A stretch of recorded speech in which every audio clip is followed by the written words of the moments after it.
Hi there, folks. I hope all of you are having a good, relaxing weekend. For today's recording, I'm going to talk about yesterday's session, that is 1st of March.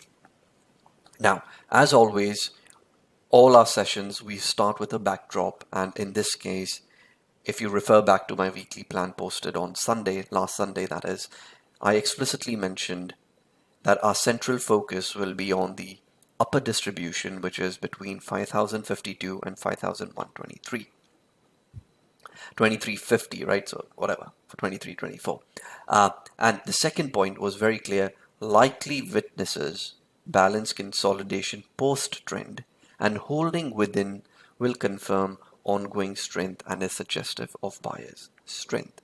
Precisely what we saw literally from Monday to Thursday, we had been balancing within this. So getting into Friday, what I would really classify it as one of the easiest trading sessions of the week, and that is because markets gave us plenty of clues to join, and each of these dotted lines that you see were the entry points that you had, all backed by context.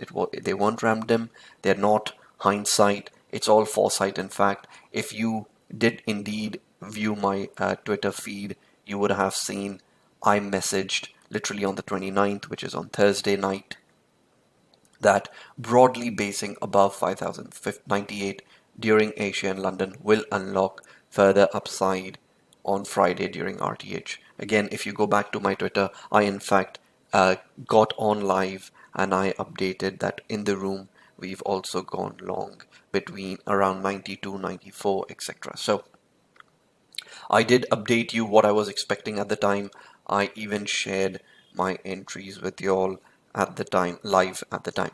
Now, I'm going to be covering this entire week in extreme detail, and I'll in fact even talk about what made me believe that there was a rally due on Friday. I will also be talking about how I was able to take an entry at 5069 right at the time of the PCE release. So I'm going to cover a lot of these things. A lot of traders tell me that you can't trade events, and I beg to differ. I think it is all about understanding the character, understanding the nuances, having the right risk reward in place, sizing it right, and yes, you can trade in and around events as well. That said, anytime you want to trade the events, it requires a certain degree of experience. Doesn't happen overnight. That said, let me just quickly walk you through Friday's session, which is the primary goal of this recording. It was pretty straightforward, like I said, for the reason that as soon as we observed the overnight action, it balanced exactly at my pivot, which is 5087.92. Again, these levels that you see here have all been shared on Twitter throughout the week. Just take the effort of scrolling back through and you are going to find all of them there. So this was one of the top edges we were observing, and you can observe how we had the EU low or the London low right there.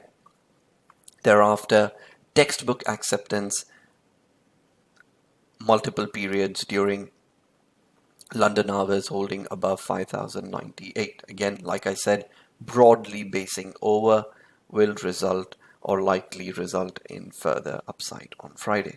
So this was your first and most important entry at 5098, even if you were not familiar or did not track this pivot. Thereafter, I think the game became very, very simple and easy. You must observe how at the open, not just at the open, US pre-market, 90 minutes before the open, ES started basing above Thursday's value area high. Now look back and you will realize that this is the first time in this current week where ES was actually basing above value area high. Clearly, that is showing you some form of acceptance. Thereafter, as soon as US Open took place, it held Thursday's value area high, and thereafter also the EU high. Now, if you've been watching my recording for a very long time, you will know that I place a lot of importance to the EU highs and EU lows, or some may even call it London high, London low. But that is what the emphasis is on. That now, all of a sudden, we are holding above the RS pivot. We are holding above 5098 as shared on Twitter. we are holding above Thursday's value area high, which is known to everybody for a matter of fact, and then we are also holding above EU high or the London high. Now that is 4 layers of support, and that is this is what something I called as staircase of support is being built. Now this is when you know that if the character has changed. And how do we know that? Because it's the first time ever ES was basing above a value area high of the week, and that so happens to be at 5,102. Now, as soon as you see this acceptance as well as above EU high, a higher low between period A and period B, all of this is confirming to you strength. Your risk is defined down at 5,098. As simple as that. So even during RTH, even if you didn't manage to get an entry during London hours, but in RTH your risk was defined as long as 98 holds, you can be long, and that is a mere 4-5 points stop that you may have to had to deal with had you entered at the open or period A or period B low. Thereafter, it started one-time framing up, and more importantly, what happened is we had a very strong candle breakthrough that got past Thursday's high. Now remember, this Thursday's high is exactly where we even formed the Asia high. So you've already got 2x resistance, which is broken through with tempo, with strength. And thereafter, textbook trading, how do you validate that break?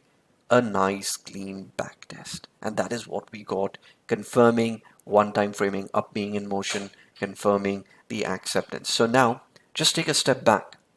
By this time, which is post-IB period, you already knew a couple of things. We are one-time framing up. We've held the pivot overnight, which is the RS pivot. We held it overnight. We held 5,098, which was there on Twitter, and now we are above Thursday's value as well as the London high. All of these are pointing to further upside, and how you know that for a fact is you also in my weekly plan have got those upper targets, and the fact we could not trade to the bottom of this balance, any breakout that we were seeing here of 5,114, which is Thursday's high, or earlier between 5,100 was pretty evident. We will rotate all the way to the top. Now those are your textbook balance rules, where lack of interest at one end of the balance likely results in a rotation back to the top. And that's precisely what happened. We hit 5123, pretty much heading into London close. So your entries pretty evident, pretty clear right here. Now, next stage. At the balance stop, by default, you want to think of some form of resistance or a possibility of sellers to appear. Now, at this point in time, observe the price action. We break out. We have a minor bit of selling, but all of that results in holding IBH. That results holding the upper distribution 5123. Now, you are instantly observing for two major elements occurring, and bullish elements. You're witnessing an IB breakout. You did not see that throughout this week. You're seeing it again. What does that tell you? Long. But what makes this long even high probability is the fact that we are also having a balance breakout. Now, for those of you who are familiar with the list framework, and I think that would only be guys who are part of my Discord, would also know that on 15-minute time frame, we completed all 4 steps right at the balance stop, and those steps essentially confirmed the breakout that was underway. Now this is your next leg for you to go long, because the weekly has already given you an upside target of 5137 and 5154. So you know there's upside targets there. You know this is a breakout. This is all coming together.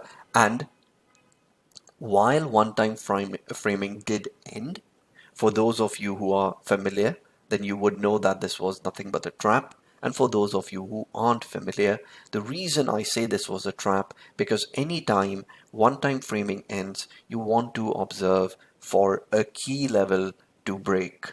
In this case, it had to be the initial balance high. The fact that we wicked there, we held that, and not only did we hold the IBH, we also held the upper distribution 51.23. As you can see, it's a very nice little wick there. And all you know is that this was nothing but a trap for those traders who were literally pulling up their stops based on ES one-time framing higher.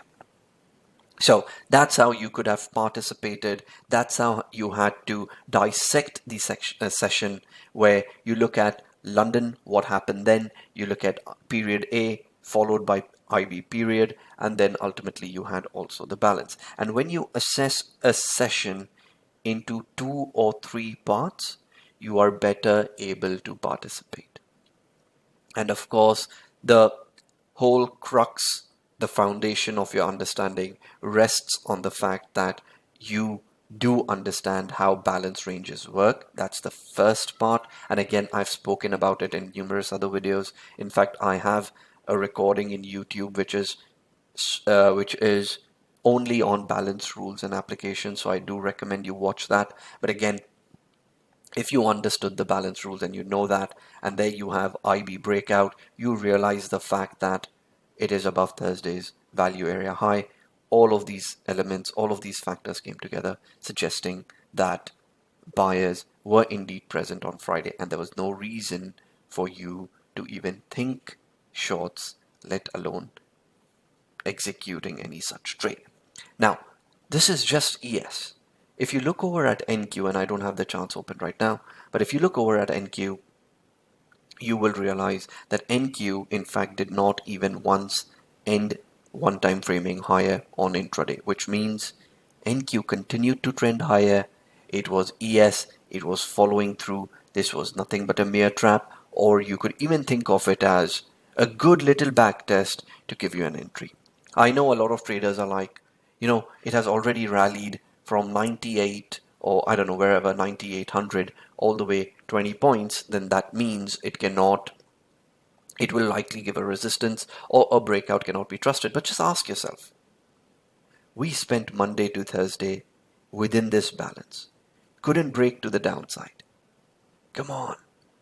They will explore higher. Now, whether that exploration higher is a trap or continuation is where the list framework helps you, is where understanding the importance of IB high is going to help you. But until then, you want to be on the right side. And let's hypothetically assume you're even on the wrong side and this would have looked above and failed. Okay, you lost 3-4 points, maybe 5.